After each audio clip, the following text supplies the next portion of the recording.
Hi, this is Sherman Rowland with Highland Park Lapidary, and in this video I'm going to show you how to work with the HighTone 14 Drop Saw. This is one of my favorite saws. I love the performance of it. It's the fastest saw that we make in terms of its size. And the first thing we're going to start with, we've been cutting with this. I'll start with first showing you how to move the vise, because I know some of you guys are like, hey, how do I move the vise? So I'm going to switch to this other camera and get a close-up down in here. So what you can see here, I've already cut. You can see this vise has moved over. I'm just going to undo this a little bit, and I'll show you the trick on how to actually get the vise moved. Basically, I'm going to pull that. Now, some of you may have this bolt's kind of underneath there, and you can't undo the wing nut.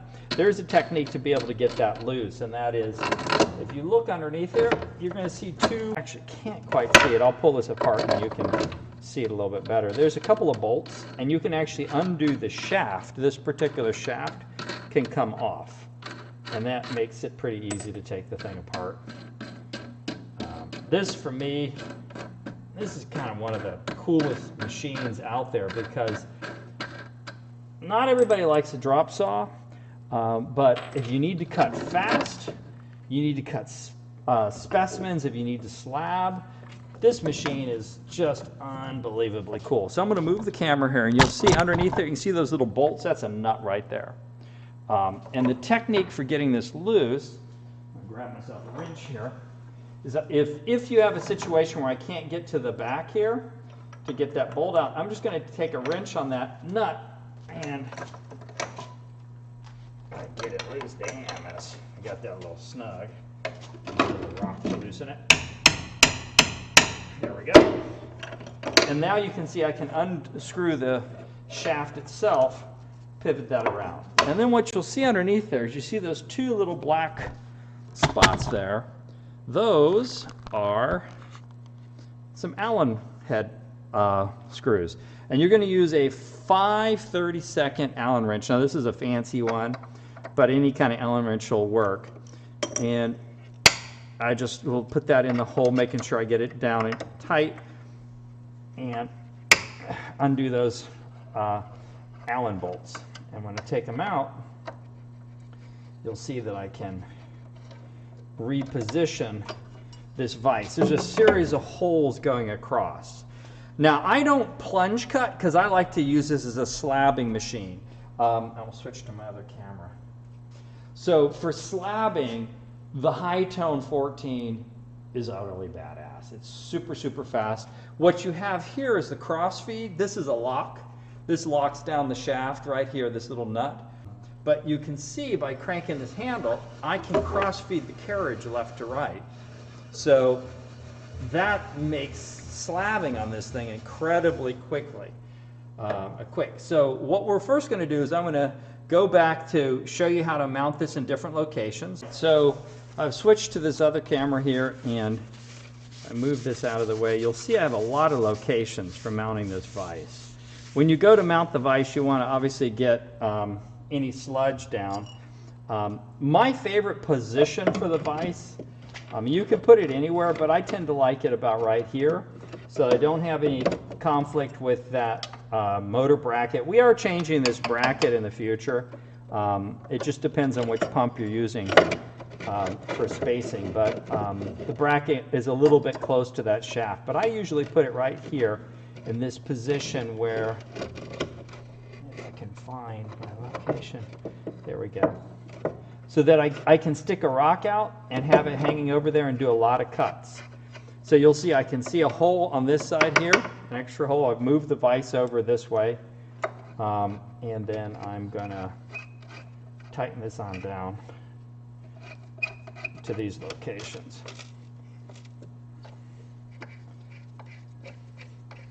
It's not real difficult to deal with this piece. And then since I've got a little bit of an issue getting this underneath there, I'm going to just slip this. You can see I'm putting my wood down here, start this into the hole, and I'll turn this until the bottom's out, and then I'll just grab my wrench, tighten that up. So now I've got that rear shaft back in place. slip my wood back down there. Then I'll take my top piece of wood, slip that down in here, and then the metal bar with the 2 washers. And then I will take some of the wing nuts here and get that on down. I got just a piece of fluorite. This one looks pretty solid. Some fluorite has to be stabilized, but the stuff we got is really solid. And what I'm going to do, I'll switch to the other camera here. We're going to get this thing mounted in. And the technique when you're using to clamp the rock in is, with this kind of vise, you just got to make sure that the rock is stable enough in there that it's not going to come loose. And sometimes you'll want to use like wood shims. If you're finding something feels loose, a wood shim can be a real good way to grip it, and so it doesn't move on you. And so what I'm going to do is I'm going to kind of wing nut these down, get me close. Because big thing when you cut, this cuts really fast. You want to make sure that your material is solid in there. So I'm going to crank this down. Typically I can just do it with my fingers, good enough. But sometimes if your hands are feeling a little bit wiped out, you may want to use a little tiny wrench on it, a little short wrench, if you do need a little bit more torque. But I've got this piece in there that's not going to move on me. I'll throw this right away. And then what we're going to do is we're going to set up my crossfeed, and I'm going to just crank over my crossfeed here, and I'm going to take a first cut on this. Now I want to make sure that when I cut, I'm going all the way to the bottom of the deck, but I'm not cutting into the deck. So that height of how far you go down is set by this height wheel here. So if you look right here, and let me see if I can find my wrench again. Oh, there's my wrench. So you can see on the height on this little depth handle, if I use a wrench here and I loosen that jam nut, this allows me to change how far down this goes. And like I said, I don't want to cut into the bottom of the deck. So I'm going to go until I look and I'm like, yeah, I go down a little bit further.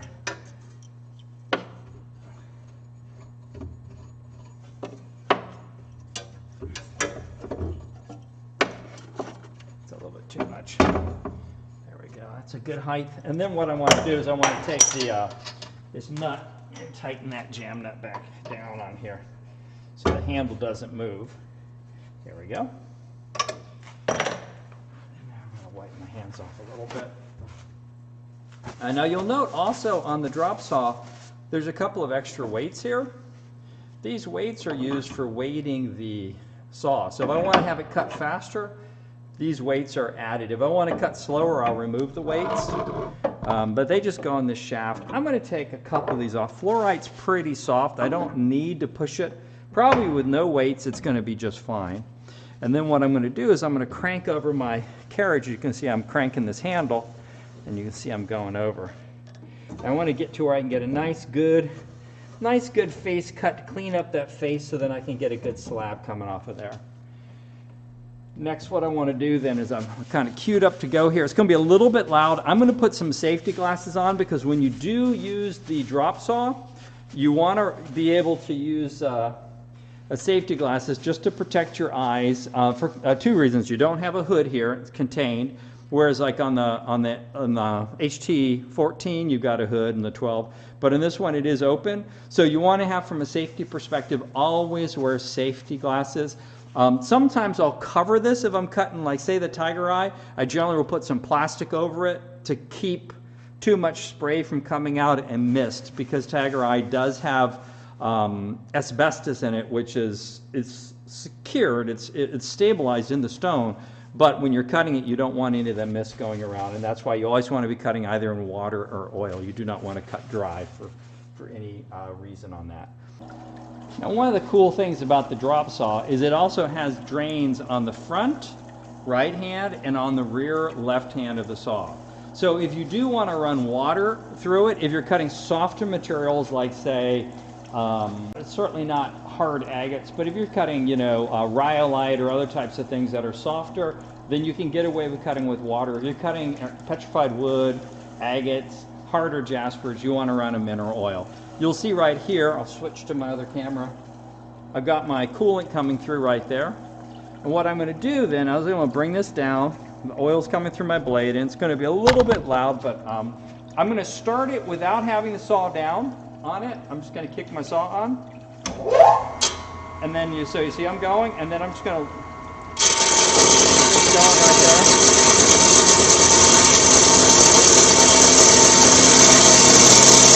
And you see how fast it's going to cut that chloride. Really fast.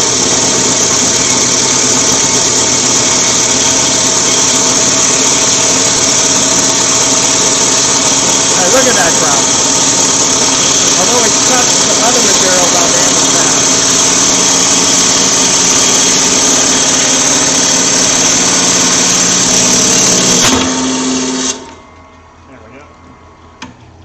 So I did my first cut crazy fast, and let's just take a look and see what we got. Okay, it's got some nice color in that. You can see that in that camera. So now what I'm going to do for my next cut is I'm just going to move over. I like to do cuts about 1/4 of an inch. I'm not going to be super precise.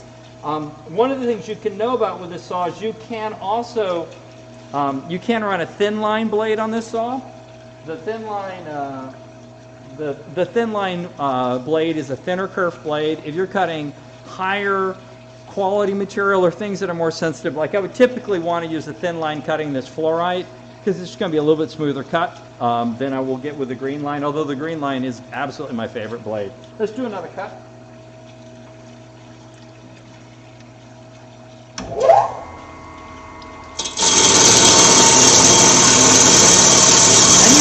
No need for weight with this particular saw.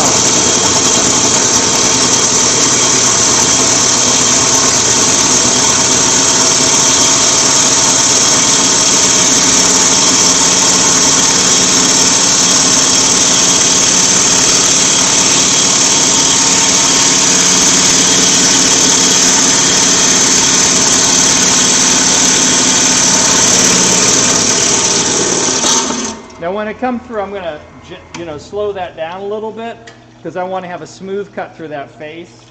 So you saw that I kind of backed it off a little bit. Turn the pump off here, and there's another cut. I mean, this saw is insanely fast. I mean, you can see why this is my favorite saw in terms of if I need to do slabs, I can do more slabs per hour than I can do on any other saw.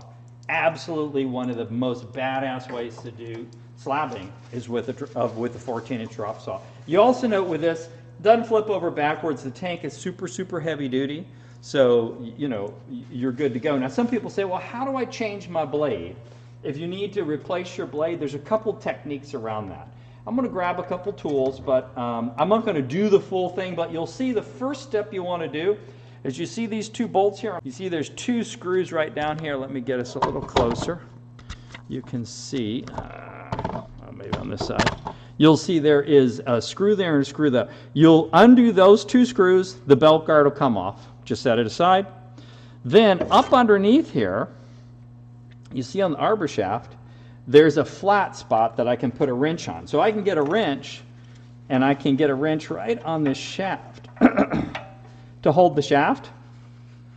And then I can undo the bolt here. Now, keep in mind the bolt here, this is a left-hand bolt, which means you're going to turn it the opposite way to loosen it because this is a left-hand thread. So to come it off, you'll actually feel like you're tightening it, but it actually is loosening. So it's left-handed versus a right-hand thread. So that's really important to do, is like to take the blade off of this side. Once I remove the guard, I want to actually move as if I'm tightening, and that'll actually loosen the blade.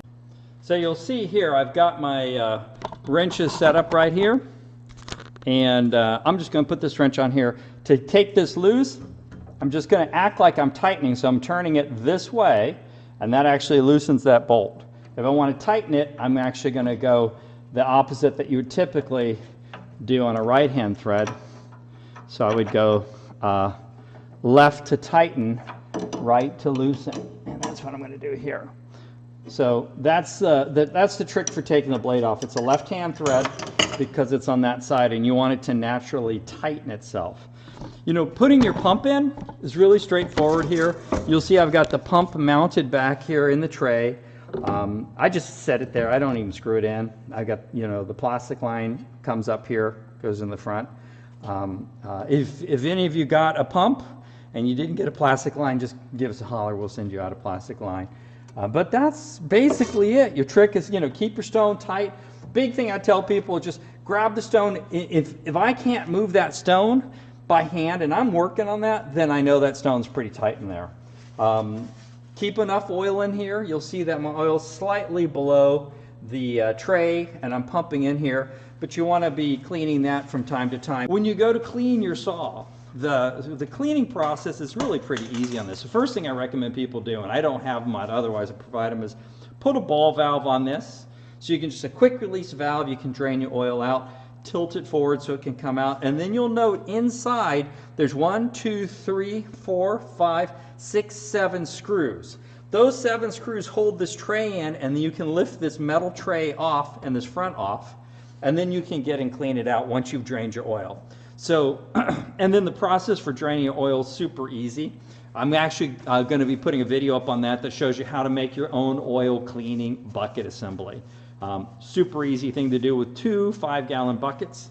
That'll be probably the next video I shoot here. A lot of people want to know that it's cheap, a couple paper bags, you're good to go.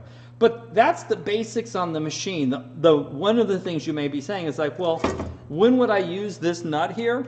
And that is if I didn't want to have this turn on me, I would just snug that down a little bit. I leave it unloosened because I'm slabbing with this all the time. So I'm actually not going to tighten that nut very much.